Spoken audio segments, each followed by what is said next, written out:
sabi nga po sa kabataan, 13 to 35 years old considers as a youth.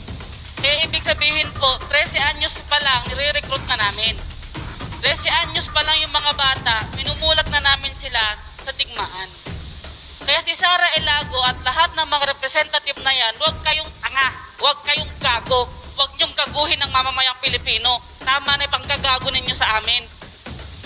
Dati kayong mga organizer bago kayo naging representative. At hanggang sa kasalukuyan na representante na kayo dyan sa Kongreso, nag-oorganisa pa rin kayo.